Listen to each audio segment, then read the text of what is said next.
What's going on, my sexy subs? How's it going? Imagine if I ever actually opened a video like that. My God. Anyway, so I guess I technically just did. Another Prizepicks video, guys. I'm actually really excited about this one because I have a lot of stock in the Washington football team. But, guys, as you know, we go over Prizepicks every single slate now. And if you are new to the channel or new to Prizepicks, make sure to check out one of our previous videos on how to do Prizepicks and how it works. But essentially, you take the overs or unders on the point projections of players instead of just taking the players themselves, and you pair that a couple different times, kind of like a parlay. So if you look here, you see Taylor Heineke at 16 points. You can go over or under with him, depending on how you think he's going to do. And you can actually pair that with other sports. Switch over to MMA.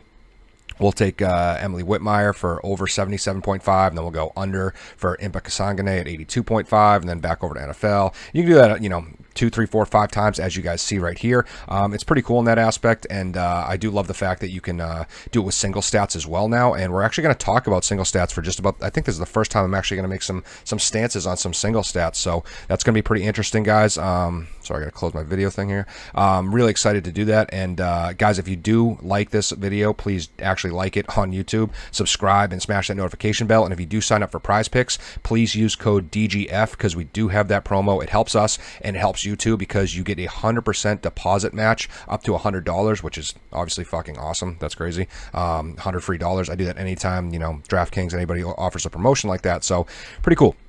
But let's get into it, guys. I'll be honest, this is going to be a quick video.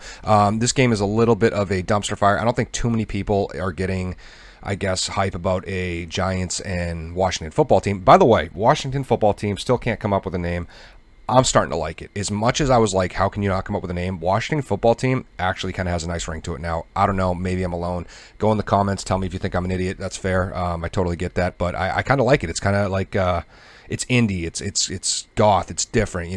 They're kind of, they don't care that they don't have a real team. So I think it's kind of cool. But moving over, let's go to those single stats I just talked about. Like I said, there's not a lot of things I love on this card, or slate rather, already in MMA mode. But we'll talk about some of those ones. So we're going to go into rushing yards first, okay?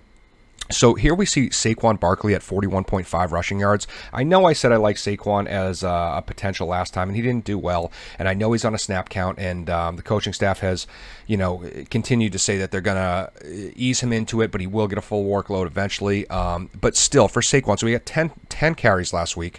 For Saquon to get 10 carries and get under 41.5 rushing yards. First off, I think he's going to get more than 10 carries this week. It might not be, 23, but say he gets 13, 14 carries, I think he clears that. I really do. I mean, Washington has a decent run D, don't get me wrong, but it's Saquon Barkley.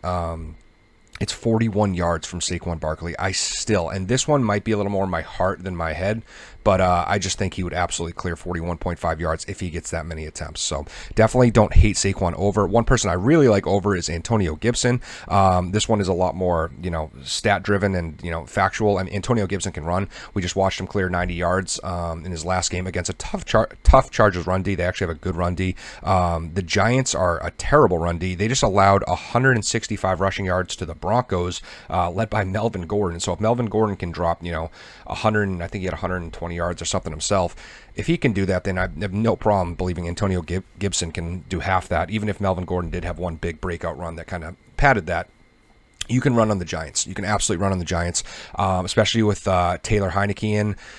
You got to think they're going to run the ball more. They're going to, keep it a little more closer, let their defense do the work. I mean, Heineke showed some great moments in the Bucs game last year, which was his second start ever, I believe, in the NFL, and he looked awesome. But I don't have enough faith in him to, think that they're going to throw the ball a ton this game. So I think Antonio Gibson's going to get a crap ton of work on the ground. I'm also going to hit, when I go over to the receiving yards single stat, I'm going to go over for Antonio Gibson of 18.5. He had 18 receiving yards last week. I think that's his floor. He is a wide receiver converted to running back. He is a great pass catcher. We know this about Antonio Gibson. He led the team with 23.8% targets, 23.8% target share. So, I shouldn't say 23.8% targets. It was a 23.8% target share. So, I mean, the fact he is the leading receiver on this team and on a team that has, yes, Logan Thomas is a great option. Terry McLaurin is a great option. But as we get down here, we see Diami Brown and Adam Humphries. That's a big drop-off between those three, top guys and then them. So I definitely think that I think Antonio Gibson is just in a smash spot again. He does so well as a receiver. Like I said, he's a converted wide receiver. So I definitely think that 18.5 is closer to his floor than anything. So I think more times than not, he clears that, especially in a game script like this where they're probably going to want to get Heineke, acclimated early with these short little dump-off passes and get his confidence up a little bit. So definitely like the over of that. I don't love any other receivers here yardage-wise.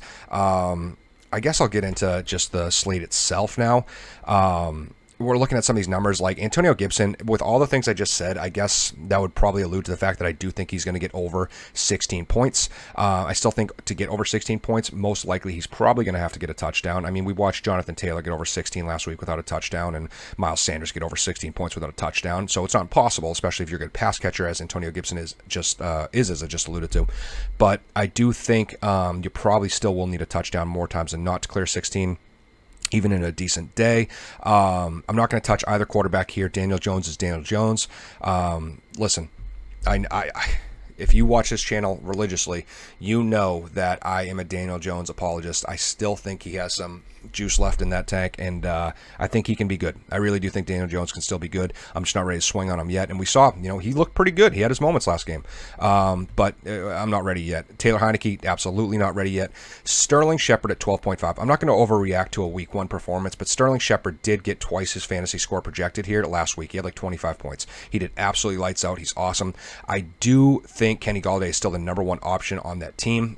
Just eye test and talent test. You got to think Kenny Golladay is absolutely better than Sterling Shepard. So I don't know if that's going to be a week-to-week thing. I wouldn't expect it that Sterling Shepard outpaces Kenny Golladay like that.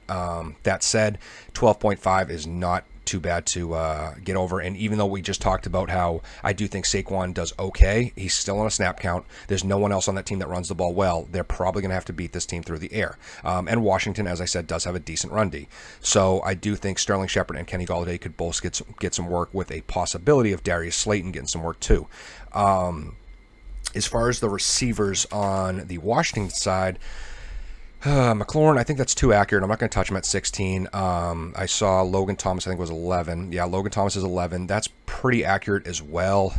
If you want to touch like Adam Humphries or Diami Brown, on paper, they're the 2 and 3 receiver, which sounds great, and especially when you're looking at 5.5, 7.7, that's nothing. I mean, you think about 5.5 to clear, you know what I mean? That's 3 catches for 30 yards. That's crazy. That's nothing. You know what I mean?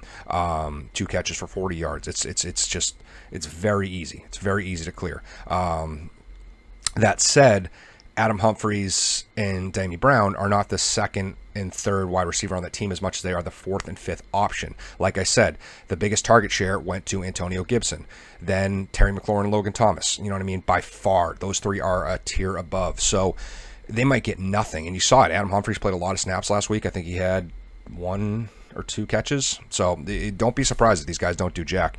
Something to think about. But yeah, guys, that's going to break down the slate. I mean, like I said, this is going to be a quick video. I don't want to hammer you guys with information and try to sell you on, why Diami Brown can do this and this and that. We know this game is not amazing, but there are a couple glimpses of hope. I do like a little bit of the running back situations, especially in the single stat area. Antonio Gibson is definitely my favorite play on the slate. I think he's just going to get the most work today out of anybody in this game, and even more so than his fantasy score right here. Just looking at the single stats, as I just talked about from a rushing perspective and a receiving perspective, 68.5 rushing yards is very easy to clear. Receiving yards, this is the one I probably like even more. I mean, I just don't see. I think this is his floor. You look at his games last year, I think this is his floor. So, yeah, thank you guys for tuning in. If you do sign up for Patreon, please sign up for Patreon too. If you do sign up for Prizepicks, please use code DGF. It helps us. It helps you. We got MMA coming up, guys. I'm going to do the MMA video tomorrow, and I'm actually wicked excited about it. There's 15 fight slate, so definitely tune in on that.